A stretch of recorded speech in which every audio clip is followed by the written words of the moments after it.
भगवान श्री परशुराम के चरणों में नमन करते हुए, माँ विद्या की देवी माँ शारदा सरस्वती के चरणों में नमन करते हुए, आप सबको प्रणाम करते हुए और आप सबकी ओर से और मेरी ओर से भी आज इस विप्र समाज के कार्यक्रम में दो ऐसे व्यक्तित्व जो वास्तव में हमारे समाज के साथ साथ हमारी पार्टी के भी और हमारे देश के और हमारे प्रदेश के कर्णधारों में रहे हैं, जिन्होंने भारतीय जनता पार्टी को, जो पार्टी आज देश में राज्य कर रही है यशस्वी प्रधानमंत्री नरेंद्र मोदी जी के नेतृत्व में, और एक बार नहीं 3-3 बार आज उस पार्टी के नींव के पत्थर आपके सामने बैठे हैं। कहते हैं दिखाई दिया नहीं करते हैं नींव के पत्थर, दिखाई दिया नहीं करते हैं नींव के पत्थर, जो जमीन में दब जाते हैं इमारतें उन्हीं पे बुलंद होती हैं। और आज वो नींव के पत्थर आपके सामने हैं, बैठे हैं। आज आदरणीय कलराज जी हमारे वरिष्ठ नेता, राज्यपाल रहे हैं, भारत सरकार में मंत्री रहे हैं, प्रदेश के अध्यक्ष से लेकर एक ऐसा संगठन उन्होंने तैयार किया था, कोई ऐसा गांव, ऐसा क्षेत्र, ऐसा कस्बा नहीं मिलेगा जहां वो एक आध कार्यकर्ता को नाम से ना पहचानते हो। साथियों, ऐसे ही हमारे वर्तमान के राज्यपाल, और जिन्होंने खून पसीने से इस पार्टी को सींचा है, अपने विषयों को उठाया है, हमें गर्व है कि वो विप्र समाज से हैं, लेकिन आज वो महामहिम के रूप में हमारे बीच में उपस्थित हैं। उनके लिए पूरा देश एक है, भारत मां का हर बेटा और बेटी उनके लिए एक है। आज मैं अभिनंदन करता हूं हमारे इन दोनों राष्ट्रीय नेताओं का, जिन्होंने हमें मार्गदर्शन दिया है।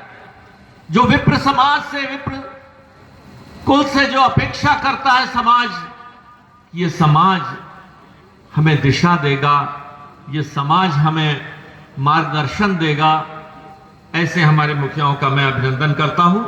मेरे छोटे भाई, मेरे साथी भाई सतीश गौतम जी 3-3 बार अलीगढ़ जैसी जगह से चुनकर आते हैं, उम्र में मुझसे छोटे हैं। विधायक भाई श्रीचंद जी, लेकिन ज्ञान और संस्कार में मुझसे बड़े हैं। भाई संजय जी, हमारी बहन नूपुर जी ने अभी अपने विचार रखे। इस संस्था के अध्यक्ष, और जो वास्तव के अंदर अपने इस पूरे क्षेत्र में अपनी सदाशयता से, अपनी व्यक्तित्व से, अपने कृतित्व से एक अलग पहचान बनाए हुए हैं, राष्ट्रीय अध्यक्ष के रूप में वर्तमान में सुशोभित आदरणीय वैद्य गोपाल दत्त जी, भाई सतीश जी, संचालन कर रहे भाई हरिओम शर्मा जी, आदरणीय देवदत्त शर्मा जी, और परसों ही आपने गन्ना समिति के निर्विरोध चुने हुए एक ऐसे व्यक्तित्व, जिनके बारे में मुझे कोई बुराई करता अभी तक नहीं मिला।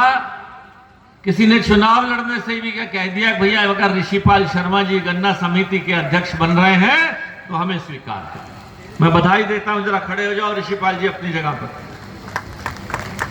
भाई चेयरमैन हमारे बैठे हैं पंडित भगवान दास सिंघल जी, भाई प्रदीप दीक्षित जी, भाई शिव कुमार गौड़ जी, सभी को मैं प्रणाम करता हूं। कोई नाम देवदत्त जी छूट तो नहीं गया मेरी तरफ से? सबको मैं प्रणाम करता हूं। बहुत सारे ऐसे और नाम होंगे जो छूट जाएंगे। साथियों, हम ब्रह्म कुल में पैदा हुए हैं। ब्राह्मण कभी आतताई और कभी अत्याचारी नहीं हुआ। ब्राह्मण हमेशा सबको साथ लेकर चलने वाला रहा। आज सुषमा जी इस दुनिया में नहीं है कि कौली के अंदर भाई खाती भी भर लिया, नाई भी भर लिया। कभी ब्राह्मण का इतिहास देख लीजिए, ब्राह्मण का। और ब्राह्मण पे कभी कभी तो लोग इल्जाम, इन ब्राह्मणों ने मेरा ये नुकसान कर दिया। अरे भैया, 200 साल तो हमारे पर अंग्रेजों ने राज किया, और उससे पहले 700 साल मुगलों ने राज्य किया, तो 900 साल का इतिहास तो हमारे सामने। पीछे की बात अगर छोड़ भी दे तो कब ब्राह्मण ने किसके ऊपर अत्याचार और किस अन्याय किया, जरा बता दो तो। 900 साल तक तो राज्य नहीं किया। सलाहकार के रूप में ब्राह्मण जरूर रहा, हमें गर्व है कि माता रेणुका और पिता जमदग्नि के इस पुत्र भगवान परशुराम ने हमें यह संदेश दिया कि शस्त्र और शास्त्र का विहंगम संगम, जरूरत पड़े तो शस्त्र भी और नहीं तो शास्त्र से भी काम चलाएंगे। साथियों, आज ये समय आ गया, आज हम अपने दो वरिष्ठ नेताओं के विचार सुनेंगे। हम तो आपके बीच में आते जाते रहते हैं।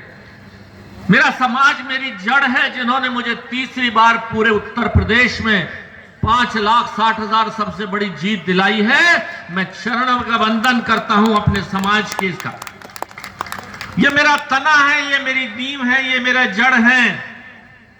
मैं आपको प्रणाम करता हूं और विश्वास दिलाता हूं कि अपने समाज के लिए जिस लायक भी हूं, अपने शरीर की जूती बना के भी पहना दूंगा तो आपका कर्ज मुझ पर से नहीं उतरेगा।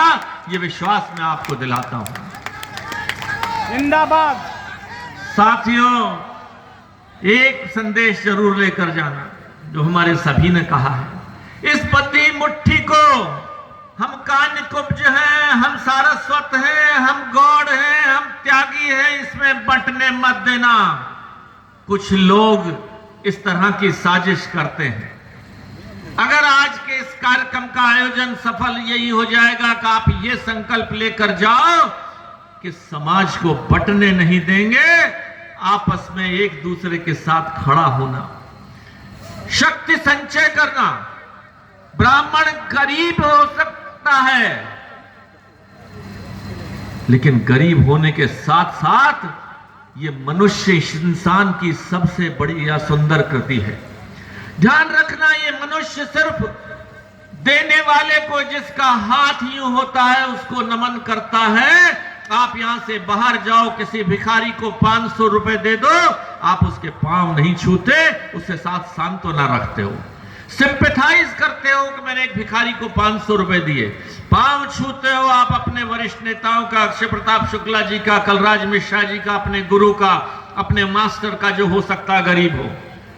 भगवान ने हमें जन्म से ही दाता बना दिया, गिवर बना दिया, अपने देने वाले क्लब का मेंबर बना लिया। हम सोचना, हम किसका सम्मान करते हैं? उस भगवान का, क्योंकि वो देने वाला है। किसका सम्मान करते हैं? अपने माता पिता का, क्योंकि उन्होंने जन्म दिया है। किसका सम्मान करते हैं? अपने गुरु का, कि उसने ज्ञान देकर हमें जीने का रास्ता सिखाया है। अरे जब ज्ञान देने का मार्ग गुरु बन के अगर इस समाज को, आपको ये हिम्मत मिल गई एक ब्राह्मण के रूप में, तो समझो आप देने वालों के क्लब में हो गए हो। कभी इस हीन भाव को मत रखना कि मैं गरीब हूं। नहीं, मैं आपके सामने उदाहरण खड़ा हूं। 600 रुपए लेकर इस शहर में आया था, 600 रुपए किसी सलाह से ली, ब्राह्मण से ही। बोले भाई कहीं नौकरी कर ले, ब्राह्मण का पूत है, बिजनेस करेगा तो फेल हो जाएगा, और अगर एक पीढ़ी चल निकली तो दूसरी पीढ़ी फेल कर देगी। मैं आपके सामने खड़ा हूं। साथियों, जो भाई श्रीचंद जी ने कही है, जो भाई सतीश ने कही है, इस बंधी मुट्ठी को एक रखकर, इस संकल्प के साथ कि मेरे प्रभु, मेरे ईश्वर ने मुझे देने वाला बना दिया है जन्म के साथ ही, और उस दाता क्लब का सदस्य होने के नाते ब्राह्मण पूज्य है, ब्राह्मण श्रद्धेय है, ब्राह्मण उस संस्कार की जननी है, ब्राह्मण ज्ञाता भी है और ज्ञान का प्रदाता भी है। अध्ययन भी करता है और अध्यापन भी करता है। ज्ञान वेद शास्त्रों का पढ़ने वाला का काम भी भगवान ने दिया। कोई कहेगा ये 4 वर्ण भगवान, एक